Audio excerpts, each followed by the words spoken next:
భజింపరండి ప్రభు యేసుని ఆత్మ సత్యములతో ప్రేమమయుని పరమ తండ్రిని భజింపరండి. పాప క్షమాపణ మనకిచ్చెను, మనల విమోచించే రక్తముతో. పాప క్షమాపణ మనకిచ్చెను, మనల విమోచించే రక్తముతో.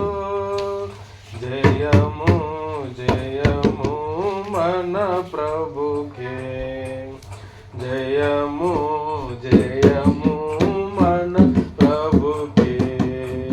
భజింపరండి ప్రభు యేసుని ఆత్మ సత్యములతో ప్రేమమయుని పరమ తండ్రిని భజింపరండి. ఆత్మ మందిర ప్రత్యక్షతను సగే, నేత్రము తెరచెను యేసుని చూడా. ఆత్మ మందిర ప్రత్యక్షతను సగే, నేత్రము తెరచెను యేసుని చూడా. ఆశ్చర్యకరుడు సదాకాలము, ఆశ్చర్యకరుడు సదాకాలము. భజింపరండి ప్రభు యేసును ఆత్మ సత్యములతో ప్రేమమయుని పరమ తండ్రిని భజింపరండి. ఘనత పొందా సదరాజ్యమునిచ్చే, స్వాస్థ్యము పొందా వారసులమైతిమి. ఘనత పొందా సదరాజ్యమునిచ్చే, స్వాస్థ్యము పొందా వారసులమైతిమి.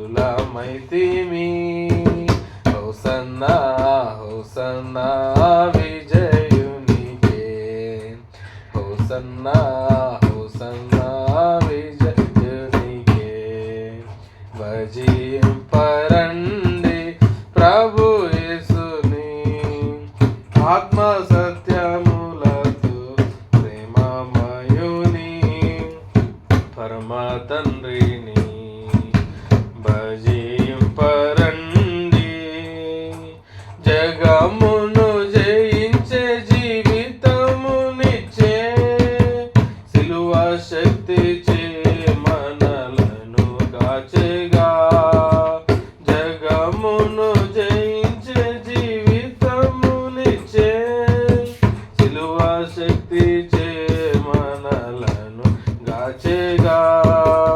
స్తుతులార్పింతుము ముక్తిదాతకే, స్తుతులార్పింతుము ముక్తిదాతకే. భజింపరండి ప్రభు యేసును ఆత్మ సత్యములతో ప్రేమమయుని పరమ తండ్రిని భజింపరండి.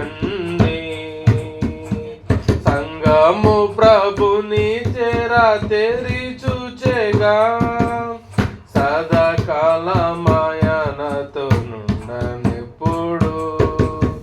సంగము ప్రభుని చెరా తెరి చూచెగా, సదాకాలమాయనతో నుండనెప్పుడు.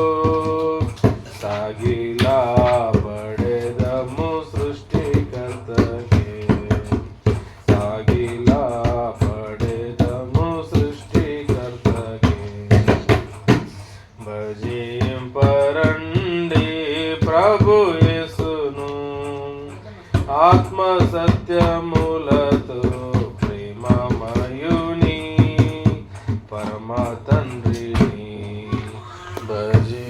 వరండి. ఈరోజు మన వాక్యం మన నిమిత్తమై హెబ్రీయులు రాసిన పత్రిక 6వ అధ్యాయం చూసుకుందాం.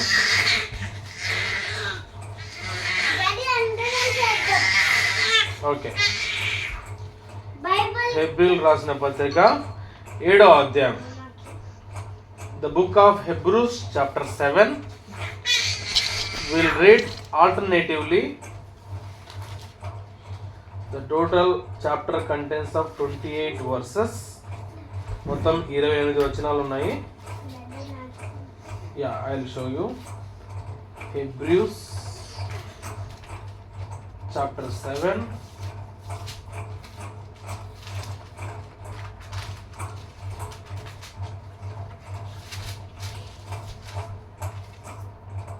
We'll start with Kiwi. Okay, Kiwi, start this. For this Melchizedek, king of Salem, priest of the most high God, met Abraham, returning from the slaughters of the kings and blessed him. Telugu మే పడుగు. రాజులను సంహారం చేసి తిరిగి వచ్చుచున్న అబ్రహామును ఎవడు కలుసుకొని అతన్ని ఆశీర్వదించను, ఎవనికి అబ్రహాం అన్నిట్లోనూ 10వ వంతు ఇచ్చెను, ఆ షాలేము రాజును మహోన్నతులకు దేవుని యాజకుడైన మెల్కీసెదెకు నిరంతరము యాజకుడుగా ఉన్నాడు. అతని పేరుకు మొదట నీతికి రాజనియు తర్వాత సమాధానపు రాజనియు అర్థమిచ్చినట్టు షాలేము రాజని అర్థము. అతడు తండ్రి లేనివాడును తల్లి లేనివాడును వంశావళి లేనివాడును జీవిత కాలమునకు ఆది అయినను జీవమైనను అంతమైనను లేనివాడినై దేవుని కుమారుని పోలి ఉన్నాడు. 4వ వచనం. ఇతనంతా గనుడో చురుడి మూల పురుషుడైన అబ్రహాముకు అతని కొల్లకున్న శ్రేష్టమైన వస్తువుల్లో 10వ వంతు ఇచ్చెను. మరియు లేవి కుమారుల నుండి యాజకత్వం పొందువారు తమ సహోదరులు అబ్రహాము గర్భవాసం నుండి పుట్టినను ధర్మశాస్త్రం చొప్పున వారి యొద్ద అనగా ప్రజల వద్ద 10వ వంతును పుచ్చుకున్న ఆజ్ఞను పొందినారు గాని వారితో సంబంధించిన వంశావళి లేనివాడైన మెల్కీసెదెకు అబ్రహాము నొద్ద 10వ వంతు పుచ్చుకొని వాగ్దానం పొందిన వాడిని ఆశీర్వదించెను. తక్కువ వాడు ఎక్కువ వాని చేత ఆశ్రయింపబడిన మాట కేవలము నిరాక్షేపమై ఉన్నది. మరియు 8th verse.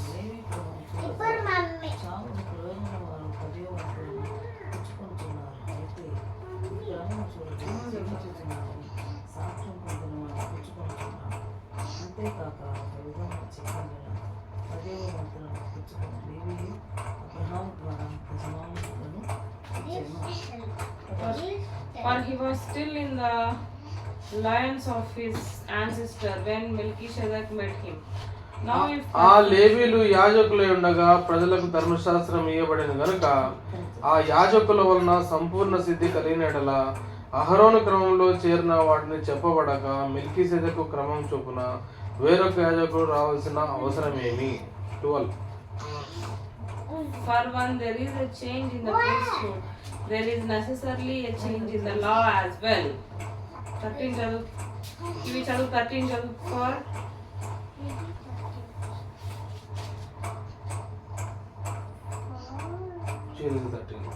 Yeah. For the one of whom these things are spoken belong to another tribe. of from from which no on no no one one has ever ever served at the served altar. at the altar. మన ప్రభు యూదా సంతానమందు జన్మించడం స్పష్టమే. ఆ గోత్ర విషయంలో యాజకులను గూర్చి మోషే ఏమీయూ చెప్పలేదు.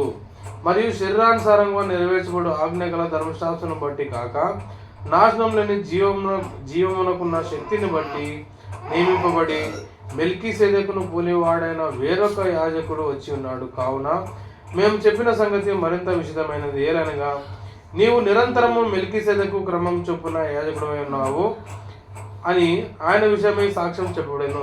ఆ ధర్మశాస్త్రము దేనికి సంపూర్ణ సిద్ధి కలగజేయలేదు కనుక ముందు ఇవ్వబడిన ఆజ్ఞ బలహీనమైనందున నిష్ప్రయోజనమైనందున అది నివారణ చేయబడి ఉన్నది. అంతకంటే శ్రేష్టమైన నిరీక్షణ దాని వెంట ప్రవేశపెట్టబడును. దీని ద్వారా దేవుని యొద్దకు మనం చేరుచున్నాము. మరియు ప్రమాణం లేకుండా యేసు యాజకుడు కాలేదు కనుక ఆయన మరిశ్రేష్టమైన నిబంధనకు పూట కాపాడు. వారైతే ప్రమాణం లేకుండా యాజకుడు కానీ ఈయన నీవు నిరంతరము యాజకుడు అయినాడు ప్రభు ప్రమాణం చేశాను. This makes Jesus the guarantor of a better covenant. The former priests were many in number because they were prevented by death from continuing in office. 22 చదివినావా? 23 కూడా అయిపోయింది. ఈయన నిరంతరం ఉన్నవాడు గనుక మార్పు లేని యాజకత్వం కలిగిన వాడు ఆయను. కివి 25 చదువు. Consequently, Consequently, he is able to save save to the to the uttermost uttermost those those who draw who draw near to God near to God through through Him, since since He always always lives lives to make intercession intercession for them. for them. పవిత్రుడును నిర్దోషియు నిష్కల్మషును పాపంలో చేరక ప్రత్యేకంగా ఉన్నవాడును ఆకాశంలో కంటే మిక్కిలి హెచ్చైన వాడినైనా ఇటీని ప్రధాన ఎడకు మనకి సరిపోయిన వాడు. ధర్మశాస్త్రము బలహీనత గల మనుషులకు యాజకులుగా నియమించను కానీ ధర్మశాస్త్రములకు తర్వాత వచ్చిన ప్రమాణపూర్వకమైన వాక్యం నిరంతరము సంపూర్ణ సిద్ధి పొందిన కుమారుని నియమించను గనుక ఈయన ఆ ప్రధాన యాజకుల వల్ల మొదట సొంత పాపముల కొరకు తర్వాత ప్రజల పాపముల కొరకును దినదినము బలులను అర్పింపవలసిన అవసరము గలవాడు కాడు. తను తాను అర్పించుకున్నప్పుడు ఒక్కసారే ఈ పని చేసి ముగించను. 7వ అధ్యాయంలో మనం ముఖ్యంగా చూసినట్లయితే మెల్కీసెదెకు గురించి 10వ వంతు. అబ్రహాం కూడా మూల పురుషుని అబ్రహాం అతనికి కొల్లగొన్న శ్రేష్టమైన వస్తువుల్లో 10వ వంతు ఇచ్చినాడు. మెల్కీసెదెకు అతన్ని ఆశ్రయించినట్లు మనం చూస్తున్నాం. తర్వాత ఇక్కడ 16వ వచనంలో మరియు శరీరానుసారంగా నెరవేర్చబడి ఆజ్ఞగల ధర్మశాస్త్రం బట్టి కాక నాశనం లేని జీవంలోకున్న శక్తిని బట్టి నియమపడి మెల్కీసెదెకును పోలిన వాడిన వేరొక యాజకుడు వచ్చి ఉన్నాడు. ఎవరు యాజకుడు?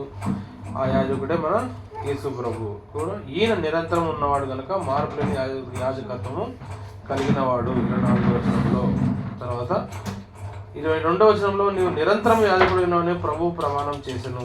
అది తర్వాత 26లో ఇట్టి ప్రధాన నాయకుడు మనకు సరిపోయిన వాడు. ఎట్టి ప్రధాన నాయకుడు? నిర్దోషియు నిష్కల్మషుడును పాపంలో చేరక ప్రత్యేకంగా ఉన్నవాడును పవిత్రుడును ఆకాశ మండలం కల్లే మిక్కిలి హెచ్చైన వాడు. ఇట్టి ప్రధాన నాయకుడు మనకున్నాడు. 26వ వచనంలో. తర్వాత 28 లాస్ట్లో ప్రతి సంవత్సరం మనము బలి అర్పించాల్సిన పని లేకుండా ఒక్కసారే ఈ పని చేసి ముగించను. ప్రభు మన మేలుతో ఈ వాక్యం ఆశ్రయించును గాక. Shall we pray? Yes. Okay. ప్రేంగులేస్ ప్రభా, జీవంగలైన జీవపతి, మరోసారి ఎబ్రిల్ రాసిన పత్రికలో ప్రభా మెల్కీసెదెకు గురించి మేము చదవగలుగుతాం ప్రభా. మెల్కీసెదెకు ప్రభా ప్రధాన యాజకుడై ఉండే ప్రభా, అబ్రహాం కూడా తన కులబడిన సొమ్ము నుంచి 10% తీసి మెల్కీసెదెకు ఇవ్వడం వల్ల మెల్కీసెదెకు కూడా అబ్రహాం ఆశ్రయించడం లేఖనంలో చూస్తున్నాం ప్రభా. అయితే ప్రతిసారి ఈ యొక్క యాజకుడు మన కోసం బలు అర్పించకుండా ప్రభా మీరు ఒకేసారి నిరంతరము పవిత్రుడై ఉండి నిష్కల్మషుడై ఉండి మనకు సరిపోయిన వాడుగా చూసినాం ప్రభు.